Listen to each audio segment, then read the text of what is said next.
The campfire crackled, casting dancing shadows across the faces of my friends. We were deep in the heart of the Blackwood Forest, miles from civilization, enjoying the solitude of the wilderness. Jake, ever the skeptic, scoffed at Chloe's insistence that the forest felt wrong.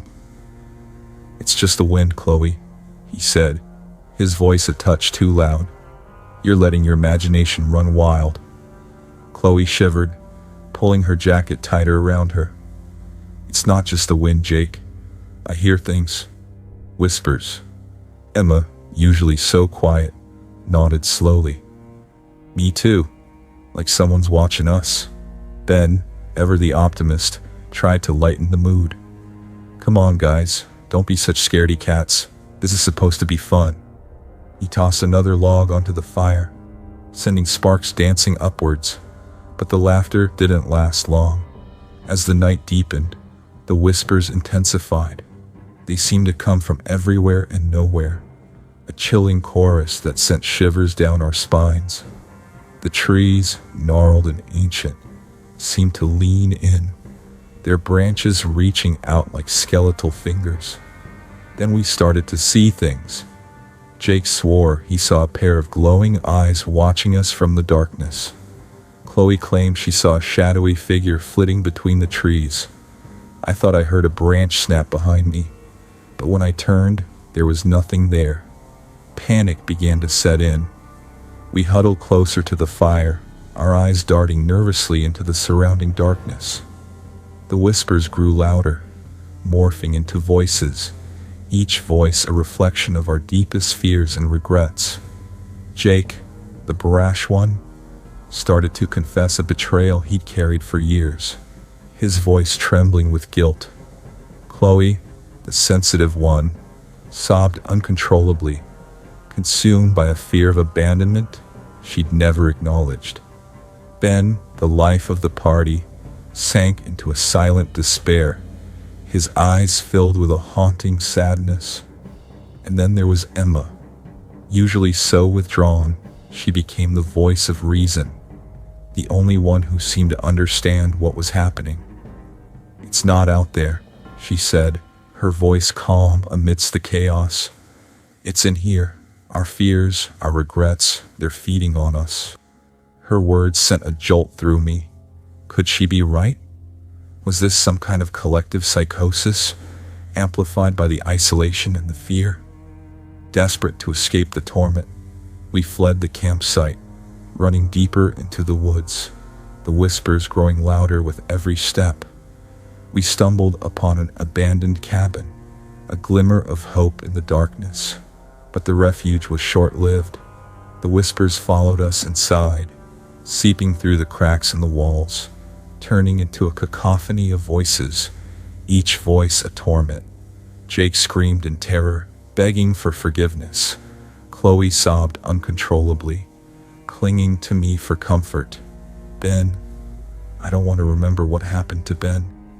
And then there was Emma. She closed her eyes, focused on her breath, but somehow, she made them stop. The voices faded, the whispers silenced.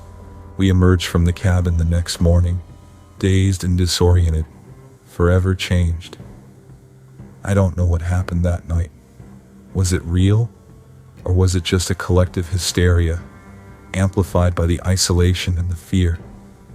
Some nights, I convince myself it was just a bad dream, but then I hear the whispers again, faint echoes in the silence of my own mind, and I know deep down that the woods are still watching, waiting. The air hung heavy with the scent of pine needles and damp earth as we navigated the narrow, winding path. Sunlight struggled to penetrate the dense canopy of trees, casting long, eerie shadows that danced and writhed like spectral figures. Chloe, ever the sensitive one, shivered uncontrollably, her eyes wide with fear. "I don't like this," she whispered, her voice barely audible above the rustling of leaves. "It feels like we're being watched." Jake scoffed, trying to maintain a facade of bravado. "It's just the forest, Chloe. Get a grip." But even Jake's bravado was beginning to crack. A low, guttural growl echoed through the trees, sending shivers down our spines. We exchanged nervous glances, our hands instinctively reaching for the makeshift weapons we'd hastily gathered. Branches, rocks, anything we could find. As we ventured deeper into the woods, the air grew colder, the shadows more menacing. The whispers, which had started as a faint murmur, grew louder, closer, until they seemed to surround us, a chilling chorus that whispered our names, our deepest secrets. Jake, the first to succumb to the terror, started rambling, confessing a betrayal he'd carried for years, his voice trembling with guilt. Chloe, her face pale and drawn, clung to me, sobbing uncontrollably, consumed by a fear of abandonment she'd never acknowledged.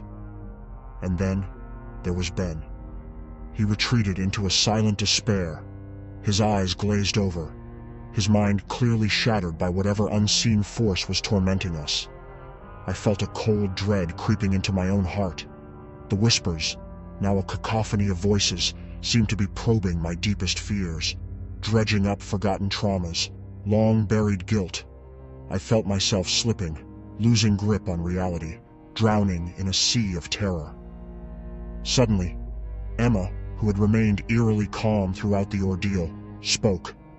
Her voice was steady, almost hypnotic. "Focus on your breath," she instructed, her eyes closed. "Clear your mind. Don't let the fear consume you."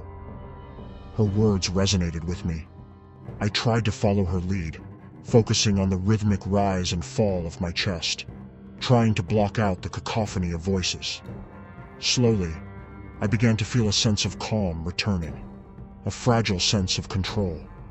Emma, her eyes still closed, began to chant, a low rhythmic hum that seemed to vibrate through the air.